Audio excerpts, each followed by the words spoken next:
Hai semuanya, perkenalkan. Tapi dalam perkenalan, aku muncul. Aku Boni. Aku Tipen. Hari ini kita mau ngobrol-ngobrol tentang makna ragu-ragu bagi kaum muda. Yap, makna ragu-ragu. Kita sudah sering mengikuti, mungkin kita sudah dewasa ya. Kita sudah diwajibkan untuk pantang dan puasa. Ini yang wajib, dan setiap kita mau pantang dan puasa, kita pasti menerima abu di dahi. Kalian tuh pada malu gak sih kalau ada abu di dahi kalian tuh? Ya nek aku pribadi ya. Nek dulu sih waktu aku kecil itu sering aku pun pakai poni. Ya aku poni kan panjang nih ya. Aku pun pakai poni karena ya kalian bayangin aja sih kan di nasi goreng gitu terus apa-apa ada abu kan mesti tutupin kan malu toh ya segala macam. Nah tapi sebenarnya semakin kesini juga kayaknya semakin bangga gitu loh. Kalau melihat anak-anak muda sekarang pun juga semakin dipost di sosmed segala macam gitu kan. Cuman ya tahu nih sebenarnya itu bener apa salah sih ngeposting aku di sosmed itu. Itu bukannya kebanggaan tersendiri ya buat kita ya kalau posting kayak gitu, kan menunjukkan oh aku ada nih minoritas tapi aku berani gitu. Nah itu malah cara kita kepo dikit tanya langsung aku sama masing ahli gitu kan. Betul Nah, sih, menarik banget sih. nah, mau panggil aja sekarang kok. Boleh, boleh. Oke, silakan masuk dia kon. Sini Kan masuk kan masuk. sini kan. Halo, halo.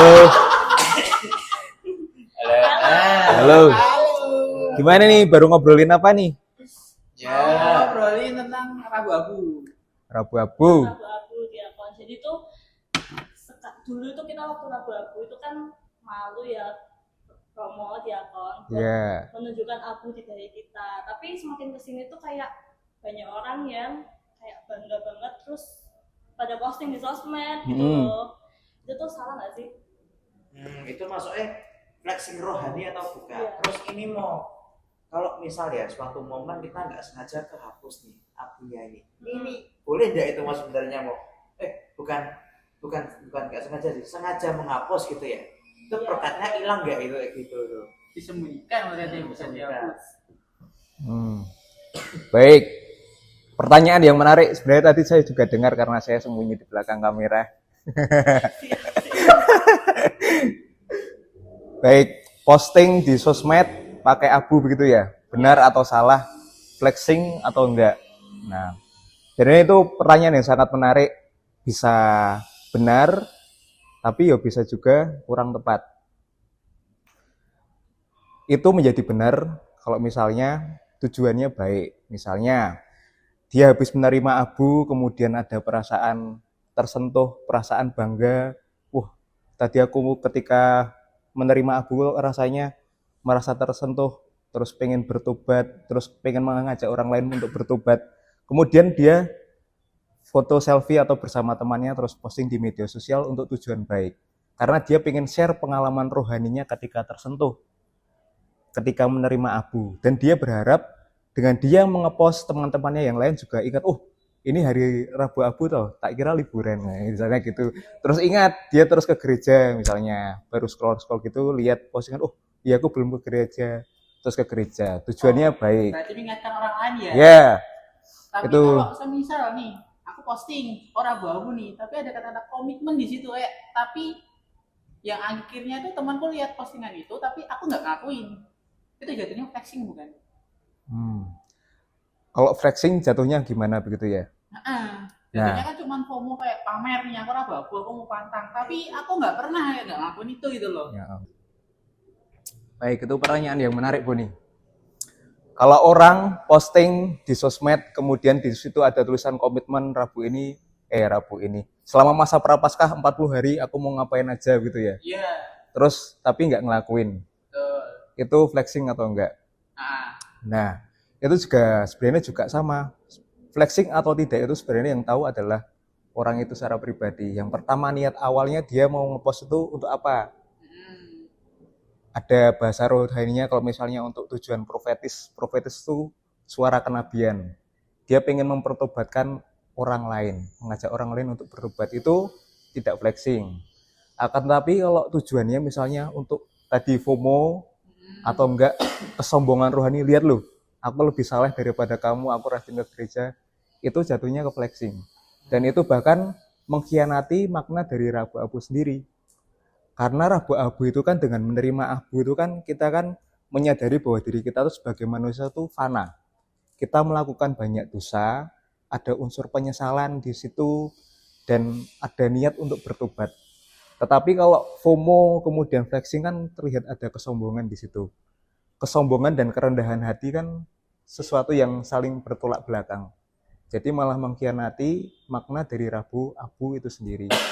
Rabu Abu yang suci, yang niat, yang rohani baik itu mengajak untuk bertobat, kerendahan hati malah kehilangan maknanya dengan diposting seperti itu. Jadi itu bukan salah tapi kurang tepat kalau kita mau mengikuti Kristus dengan lebih baik begitu. Baik, berarti kalau semisal nih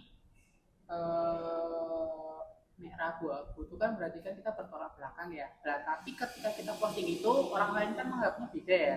Ya. Kamu alay sih posting kayak gitu buat apa gitu loh. Itu jatuhnya kita yang posting yang berdosa atau orang yang ngomong yang berdosa. Sebenarnya itu kan konsekuensi yo. Misalnya kita punya niat baik nih, mengajak orang untuk bertobat.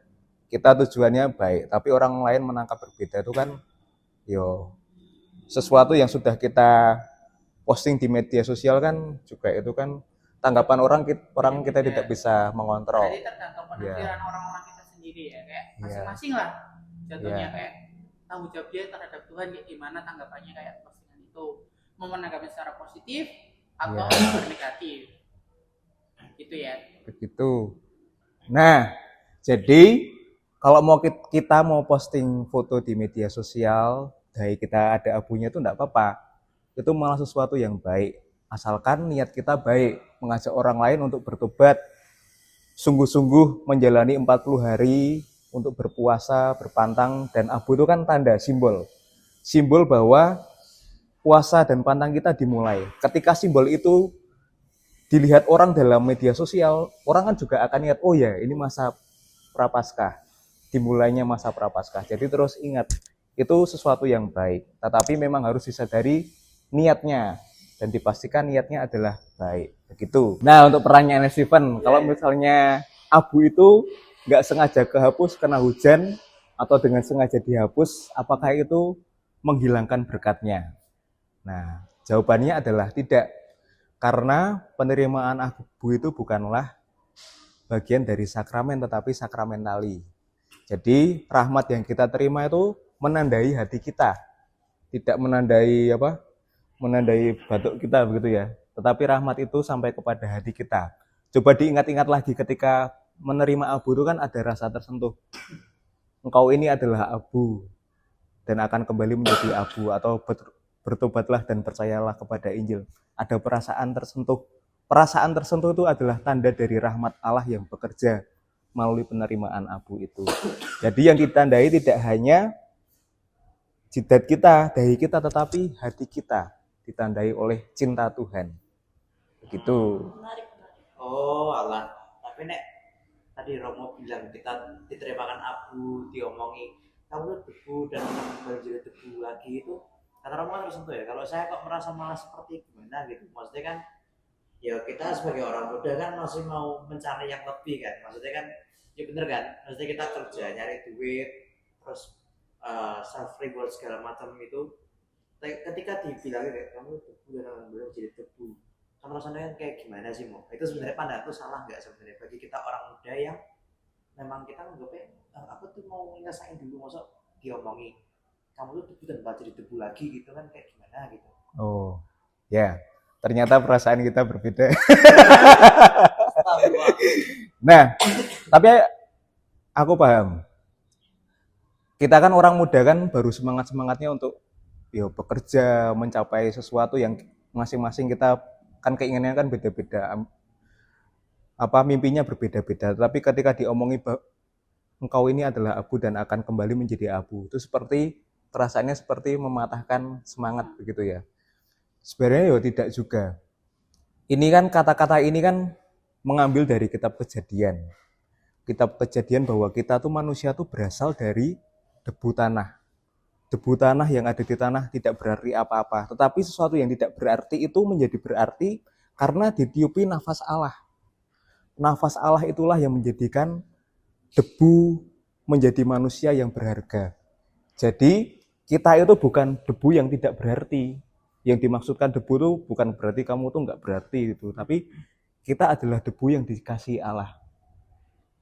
Kita adalah debu yang berharga, yang ditiupi nafas Allah sehingga menjadi manusia. Kemudian debu itu kan sesuatu yang sementara, mudah rapuh, mudah hilang. Itu juga mengingatkan kita bahwa kita hidup di dunia itu nggak selama-lamanya, ada tenggat waktu. Kita nggak selama-lamanya muda. Jadi itu mengingatkan kita supaya nggak seenaknya sendiri. Tapi supaya waktu kita yang sedikit itu kita manfaatkan dengan baik, selalu mendekatkan diri pada Tuhan, dan akhirnya ya mimpi-mimpi kita tercapai begitu. Ya bener sih. Ya, aku setuju. Ya karena mumpung ini masih awal masa prapaskah ya, mungkin kita bakal tanya tentang pantang dan puasa nih Mo, gitu kan. Ya. Nah, ini pertanyaan anak kecil banget sih memang sih. Boleh nggak sih kalau aku pantang daging ya, nanti aku jajan, nggak kenyang, jajan doang gitu. Berarti kamu jajan ya. Jajan. Kalau aku nih kayak besok nih, ini pantang masih puasa, tapi bisa ada konser nih. Boleh nggak beli tiket konser? Iya. Itu dua hal yang bertentangan apa gimana? Karena kan kita anak muda itu terkadang ya udah aku tuh pantangnya daging, ya udah selain daging aku jalannya normal gitu. Ya sama ini sih, mungkin di ini ya tambahan ya, soalnya pengalaman ya Mo ya, kan saya pantang daging kan, daging yang biasa kan daging merah gitu kan, tapi saya kalau makan babat atau jeroan itu boleh kan, maksudnya kan kayak mengganti daging gitu loh sebenarnya gitu. Ya, dijawab dulu mungkin itu mau pertanyaan kita mau ada 3 atau numpuk itu. Oh ya, banyak sekali ya pertanyaannya ya. Kalau pantangnya niat untuk mendekatkan diri dengan Tuhan itu caranya adalah dengan tidak makan daging. Yo, kalau niatnya seperti itu ya harus komitmen. Apapun daging yang dipantangi ya tidak dimakan selama 40 hari itu sebagai tanda pertobatan.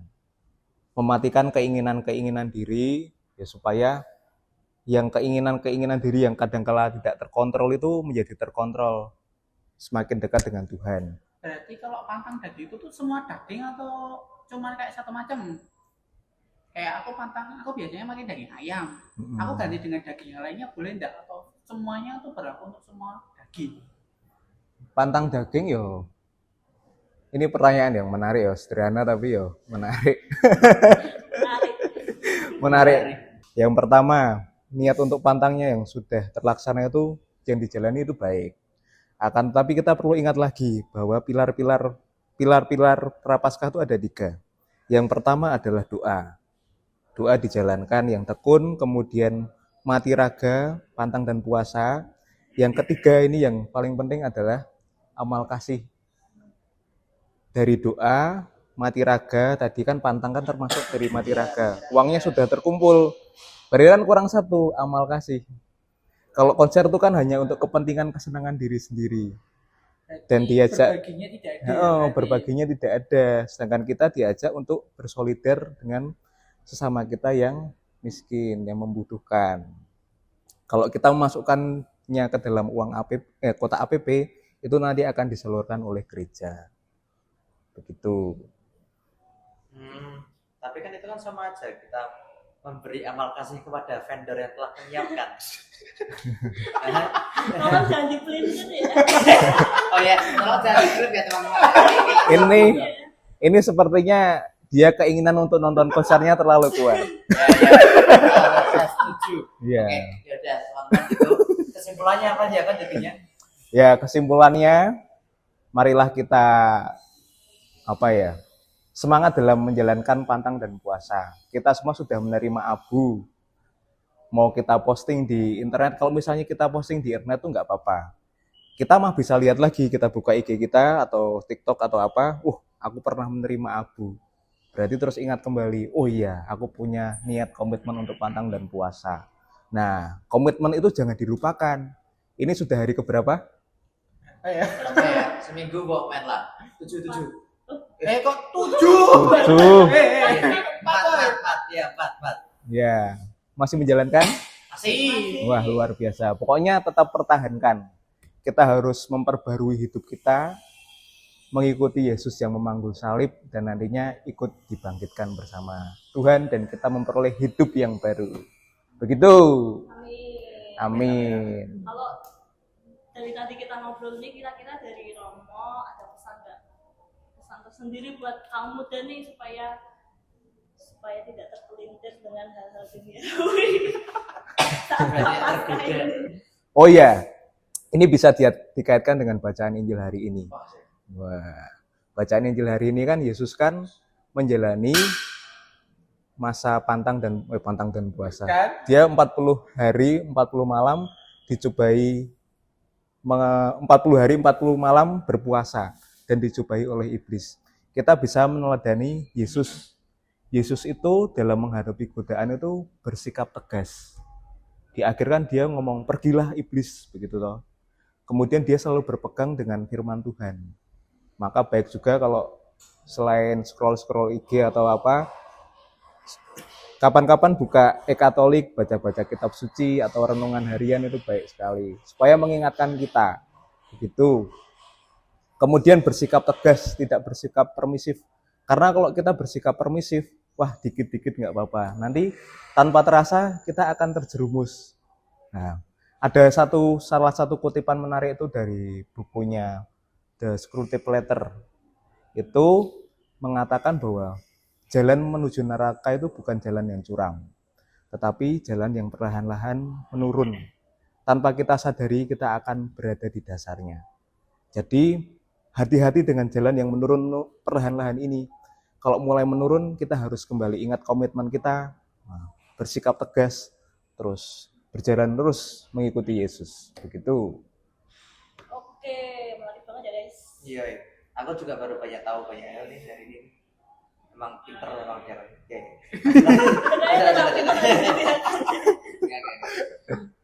Ya. Kayaknya segitu dulu ya. Iya. Oh sebentar. Kita pamitan dulu karena besok sudah mau pindah. Iya.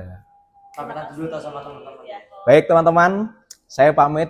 Terima kasih boleh live in di tempat ini selama 1 bulan. Menurut kesaksian ini adalah perutusan yang paling singkat, cuma 1 bulan. Tapi saya bersyukur di sini boleh berdinamika, terutama dengan teman-teman OMK semuanya. Boleh ikut berdinamika bersama, jalan sehat Sabtu pagi.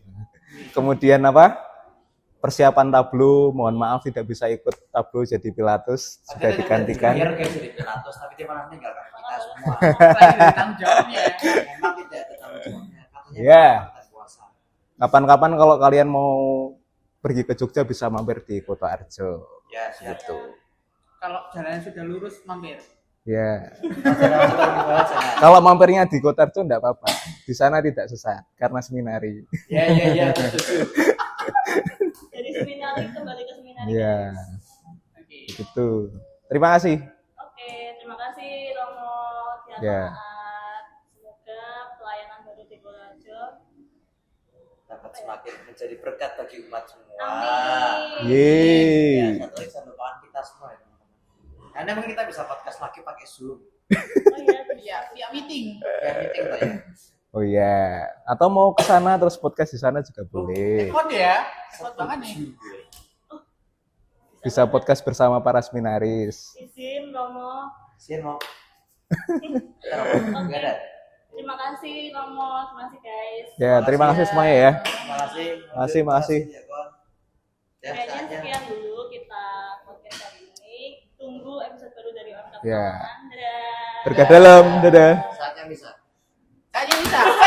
Tiketnya jadi dijual